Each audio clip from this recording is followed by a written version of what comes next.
자, 오늘도 주님께서 우리에게 생활을 허락해 주셨습니다. 다 같이 찬송가 293장 우리 같이 하시겠습니다. 찬송가 293장 주의 사랑 비칠 때 찬송하시겠습니다. 293장입니다. 주의 사랑 비칠 때의 기쁨 오네, 근심 걱정 물러가고 기쁨 오네, 기도하게 하시며 희미한 것 물리쳐 주의 사랑 비칠 때 기쁨 오네, 그 큰 사랑 내 맘속에 충만하게 비칠 때에 찬송하네, 그 큰 사랑 내 맘속에 화평함과 기쁨 주네, 그 큰 사랑 주의 사랑 비칠 때에 이 세상은 아름답고 활기차게 다 변하네, 화평 중에 내 영혼 영광스런 새 생명 다시 찾게 되었네, 그 큰 사랑, 그 큰 사랑 내 맘속에 충만하게 비칠 때에 찬송하네, 그 큰 사랑 내 맘속에 화평함과 기쁨 주네, 그 큰 사랑 주의 사랑 비칠 때에 이 세상은 어둠 슬픔 충한 짐이 다 사치져 우리들의 가는 길 밝히 비춰주시며 복을 받게 하시네, 그 큰 사랑, 그 큰 사랑 내 맘속에 충만하게 비칠 때에 찬송하네, 그 큰 사랑 내 맘속에 화평함과 기쁨 주네, 그 큰 사랑 주의 사랑 비칠 때에 그 광채가 찬란하게 우리 둘러 비치겠네,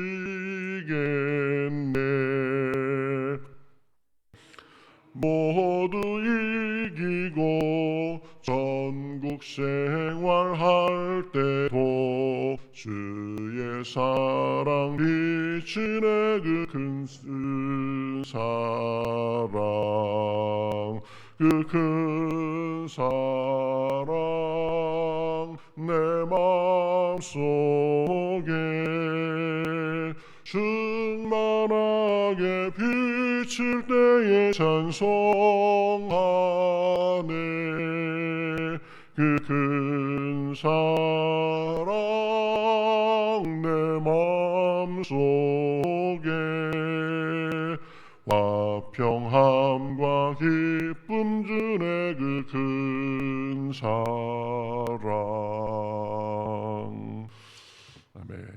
같이 기도하시겠습니다. 하나님, 오늘도 저희들을 불러주셔서 주님 앞에 찬송하며 주님을 향해서 마음을 활짝 열고 나아가게 하시니 감사합니다. 이 세상에 풍파도 있고 어려움도 있고 여러 가지가 있지만 그러나 주님의 그 큰 사랑만을 바라보며 주님 안에 거하는 오늘 하루 될 수 있도록 인도하여 주시옵시고, 오늘도 말씀과 기도 속에 주님의 큰 은혜를 받고 경험하는 시간 될 수 있도록 함께하여 주시옵소서. 감사하며 예수님의 이름으로 기도하옵나이다. 아멘. 자, 성경 말씀 보겠습니다. 성경 말씀 사도행전 8장 4절부터 보겠습니다. 사도행전 8장 4절.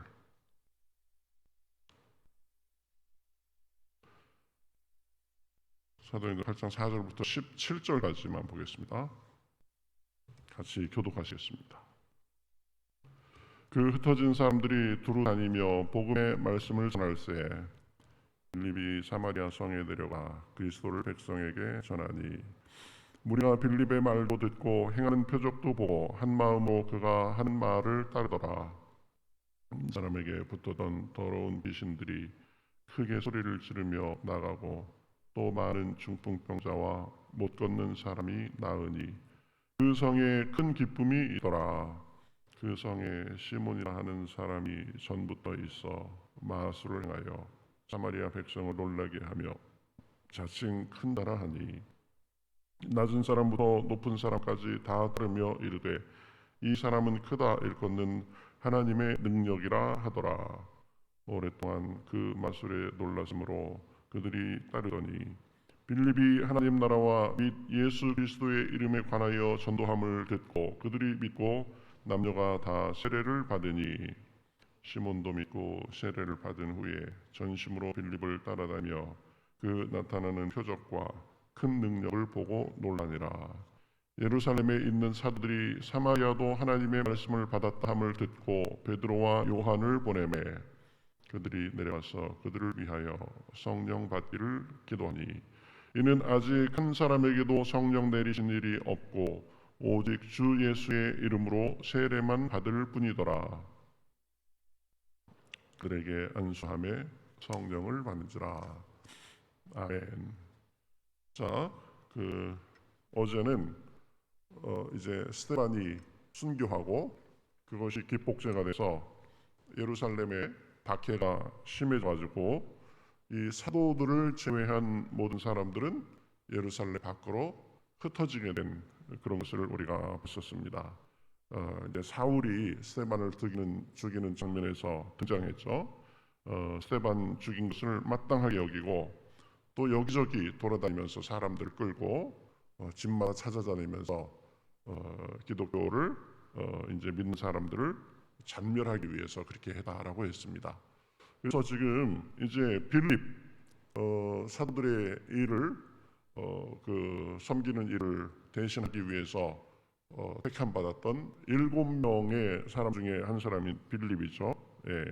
이제 빌립이 그것으로 인해서 사마리아 전도를 시작하게 됩니다. 그래서 보면 4절에 보면 그 흩어진 사람들이 두루 다니며 복음의 말씀을 전할새 빌립이 사마리아 성에 내려가 그리스도를 백성에게 전파하니 그랬습니다. 어쨌든 사마리아는 보면 이스라엘 사람들이 제일 복음을 전하기 싫었던 곳이었을 것이다라고 했습니다. 차라리 이방인들에게 전하지 사마리아의 사람들은 신앙도 저버리고 이 혼혈적으로서 이도저도 아닌 사람들 서로 그렇게 서로를 헐뜯고 적대시하고 그랬었는데, 어쨌든 빌립의 발걸음이 사마리아에 이르게 됐습니다. 거기서 이제 보면 6절부터 보면 우리가 빌립의 말도 듣고 행하는 표적도 보고 한 마음으로 그가 하는 말을 따르더라.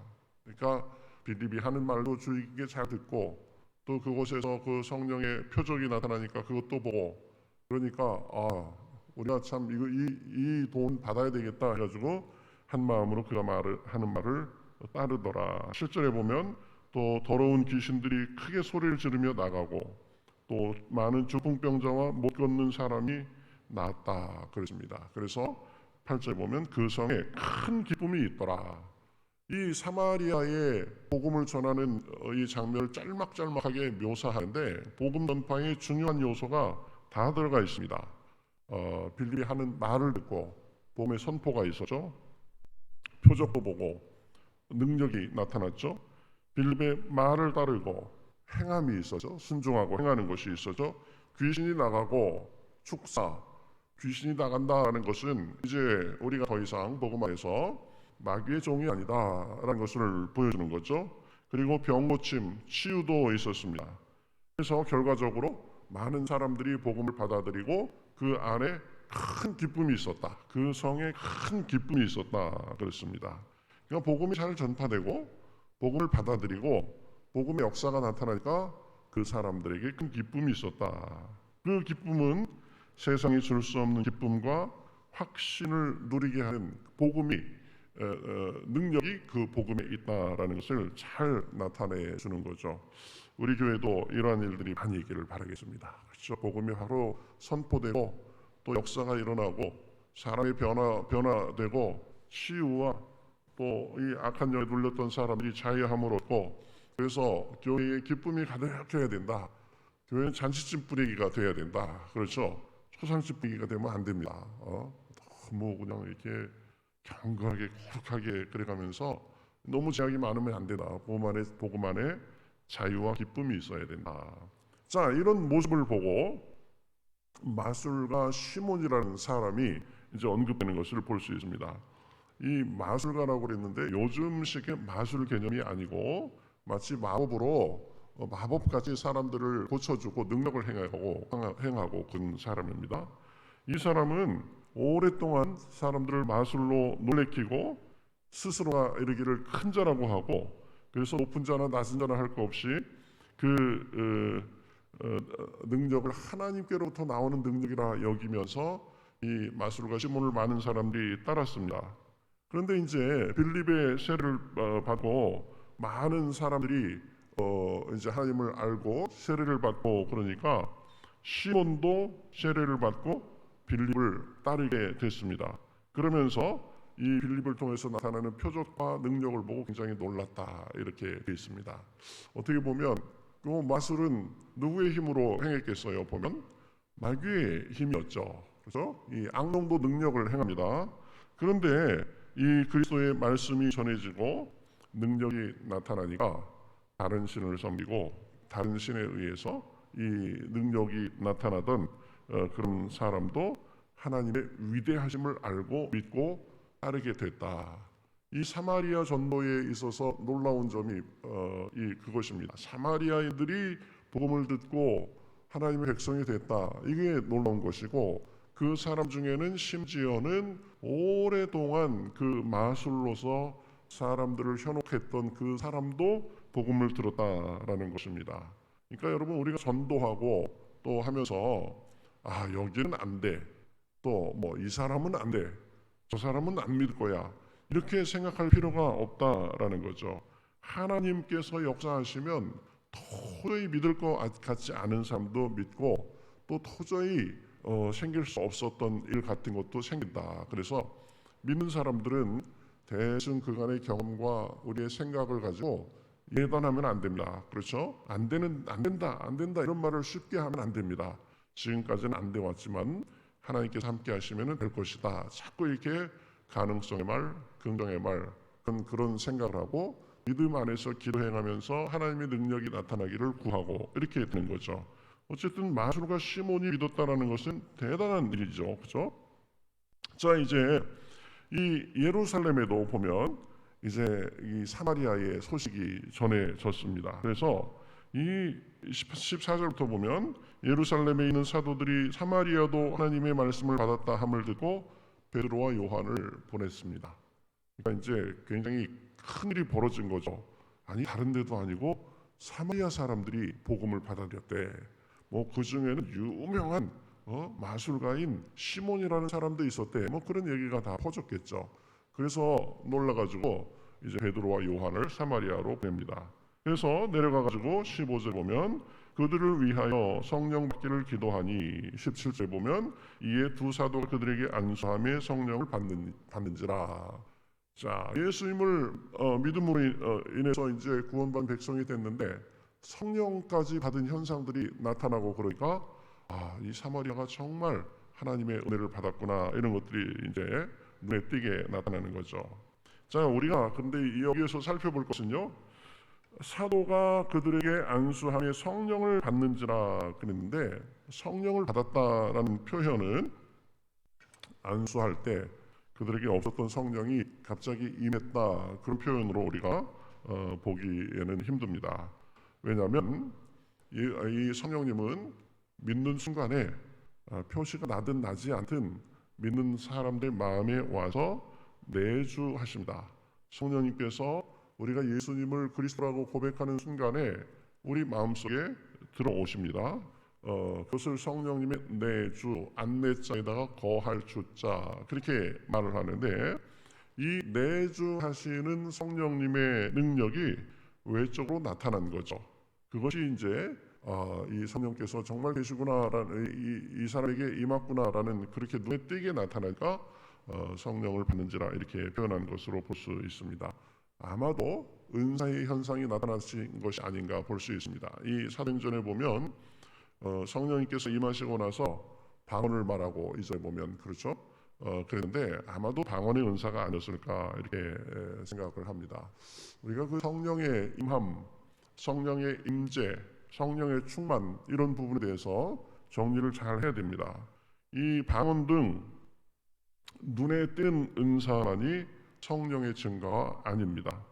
방언이나 다른 은사가 겉으로 나타나지 않는다고 해서 성령 충만을 받지 않은 것도 아닙니다. 성령이 분명히 우리에게 임하는 시점은 우리가 믿는 시점이다.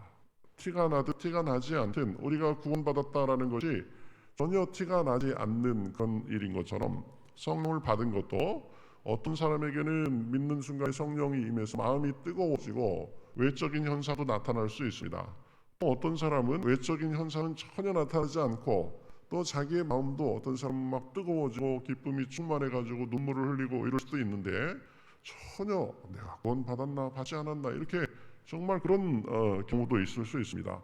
중요한 것은 눈을 겉보이게 나타나는 현상이 아니라 말씀에서 하는 것이 더 중요한 것입니다. 그렇기 때문에 성령이 우리에게 임하는 시점은 우리가 마음을 열고 복음을 받아들이는 시점이다. 자, 그러면 성령이 충만은 무엇인가? 성령의 세례는 무엇인가?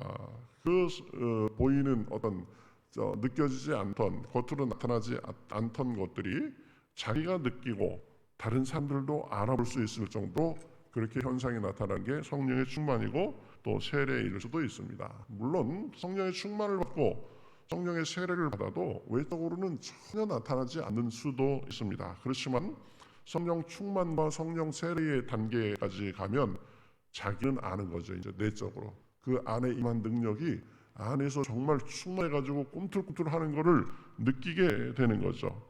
그래서 성령의 충만, 성령의 세례 이것은 무엇이냐? 그 성령의 임재 속에 있는 것이 자기 안에 충만해가지고 그렇죠? 증거로서 나타나는 것입니다. 그래서 성령의 충만은 정도다라고 할 수 있습니다. 성령의 임재를 자기가 강하게 느끼고 성령의 임재에 강하게 지배받는 상태 이것이 성령 충만이다라고 할 수 있습니다. 지금 이 베드로와 요한이 사마리아에 와서 그 사람들에게 안수하니까 성령이 임했다, 이 성령을 받았다라는 것은 성령의 충만함의 현상이 나타났다라는 것으로 볼 수 있습니다. 그래서 성령에 충만하다 보니까 이제 여기 여러 가지 은사적인 현상이 벌어진 거죠. 여러분 우리 교회도 이러한 외적인 은사의 현상도 많이 있기를 바라겠습니다. 그러면 훨씬 더 교회가 역동적이고 활력이 있고 그렇게 되고 또 그 사람도 보면 그 성령에 사로잡혀서 또 살게 됩니다. 그렇지만 우리가 은사 자체에만 너무 열중할 필요는 없습니다. 사실은 은사는 수단이다 보면 그리고 그 자체가 목적일 수가 없습니다. 교회를 섬기고 본인의 믿음이 나아지고 믿음이 성장하는 그런 데에 하나의 도구로서 쓰이는 것이 은사입니다. 어쩌면 은사 그 자체보다 더 중요한 것은 성령의 열매를 맺는 것입니다. 열매. 그렇죠? 성령의 열매가 뭐예요? 사랑과 희락과 화평과 오래 참음과 자비와 양선과 충성과 온유와 절제다 그랬습니다. 그래서 성령을 받은 사람, 그리고 성령의 충만을 늘 경험하며 사는 사람은 반드시 보면 눈에 보이는 은사는 하나님께서 주시면 그건 주신 거고, 안 주시면 은사 없이 성령 충만을 우리가 누릴 수 있습니다. 그렇지만 중요한 것은 성령이 우리 안에 있다라는 것이 분명히 열매로 나타나야 된다. 그 열매는 뭐 대단한 능력을 행하고 그런 것이 아니라, 우리 갈라디아서에서 말한 거 보면 제가 말씀드렸듯이 다 인격에 관한 부분이다라는 것을 알 수 있습니다. 그렇죠? 우리의 내면에 관한 부분이다. 사랑이 많아져야 된다. 그렇죠? 어떤 순간이든지 기쁨의 사람이 돼야 된다. 마음이 평안하고 화평케 하는 삶이 돼야 된다. 오래 참고, 그죠? 아비하고 선을 사람들에게 권장하고, 그렇죠? 뒤에서 수군거리고 좋지 않은 말 옮기고 말과 행동을 함부로 하고, 이런 것들이 다 사라지고 정말 성숙한 인격으로, 그래서 저 사람은 봐도 누가 봐도 정말 하나님과 동행하는 사람이구나 라고 그렇게 알 수 있을 정도의 그 사람의 품성과 품위가 달라져야 된다라는 거죠. 어쨌든 사마리아, 믿을 것 같지 않았던 그 지역, 그 사람들, 그리고 하나님께서 이 사마리아는 버린 것이 아닌가, 저 사람들 정말 이상한 사람인데 라고 했던 그 사람들도 복음을 듣고 이제 성령의 능력도 받고 그 성의 기쁨에 충만하게 됐다. 이제 이런 일이 있고 나서 이 시몬이 또 한 번 나옵니다. 이 마술가 시몬, 이 사람은 보면 마술가였고 오랫동안 보면 뭐 악한 영의 대리 노릇한 사람이다라고 볼 수 있는데, 그 사람 자체는 굉장히 순수한 면이 있는 사람이었던 것 같아요. 시몬이 18절에 보면, 시몬이 사도들의 안수로 성령 받는 것을 보고 돈을 들여 이르되 이 권능을 내게도 주어 누구든지 내가 안수한 사람은 성령을 받게 하여 주소서. 뭐 손만 얹으면 막 성령 받는 현상이 나타나고, 그러니까 이야, 이거 나보다 더한 사람들이 있네, 야 신기하다, 막 이런 생각이 들겠죠. 그래서 막 이 돈이라도 주고 나도 그 능력을 샀으면 좋겠다. 이 마술가로서의 이 기본 그게 있는 거, 마음이 있는 거죠, 아직도. 그러니까 베드로가 말합니다. 하나님의 선물을 돈을 주고 살려고 해? 그거는 네 마음이 잘못된 거다. 그러면서 회개하고 기도하라 그럽니다. 그러니까 또 이 금방 또 자기가 잘못했다, 당신들이 말한 것이 나에게 이루어지지 않도록 해라라고 말합니다. 그러니까 이 성령의 은사, 우리가 하나님께 그 받는 성령의 충만, 능력, 이런 것은 돈으로 이 사고 팔고 하는 것이 아니다. 보면 구원도 우리가 믿음으로 값없이 받습니다. 성령의 충만도 보면 믿음으로 값없이 받는 것입니다. 우리가 사모하고 우리가 하나님 앞에 바서고 또 그렇게 하면 하나님께서 주시는 거다. 그런데 이 시몬은 그걸 몰랐던 거죠. 보면 이거 좋은 거니까 내가 돈을 많이 들여서라도 사겠다. 마음은 뭐 그런 사모하는 마음은 좋았는데 방향을 잘못 잡았던 사람이죠. 어쨌든 보면 우리가 구원과 또 성령의 충만, 우리 주님 앞에서 누리는 것은 사실은 믿음으로 다 공짜로 받는 거다. 그런 것을 또 시몬의 사건을 통해서 다시 한번 가르쳐 줍니다. 자, 오늘은 예루살렘에서 일어난 아주 그 전면적인 박해로 인해서 이제 빌립은 사마리아로 가서 전도를 시작해서 많은 사람들이 복음을 믿고, 그 중에는 마법사 시몬도 있었다. 그러니까 참 하나님의 능력이 이제 정말 예수님께서 말씀하신 대로 성령이 임하니까 권능을 받고 온 유대와 사마리아와 땅끝까지 이르러 증이 되는 사건이 정말 폭발적으로 불길이 번지는 것처럼 그렇게 하는 것을 보여주는 것입니다. 그래서 거기 사람들도 말씀을 듣고 기사와 표적이 나타나고 순종하고 하면서 기쁨이 충만했다 했다라고 했습니다. 우리 교회도 이러한 모습이 있어야 된다. 보면 말씀을 전하고 변화가 나타나고, 그래서 삶이 변하고 표정이 변하고 고백이 변하고 입술이 변하고 그래야 된다. 그래서 기쁨의 열매가 충만한 그런 교회가 돼야 된다. 그런 것을 우리가 살펴봤습니다. 그리고 또 하나, 성령의 은사와 충만은 값으로 사는 것이 아니라 선물로 받는 것이라고 했습니다.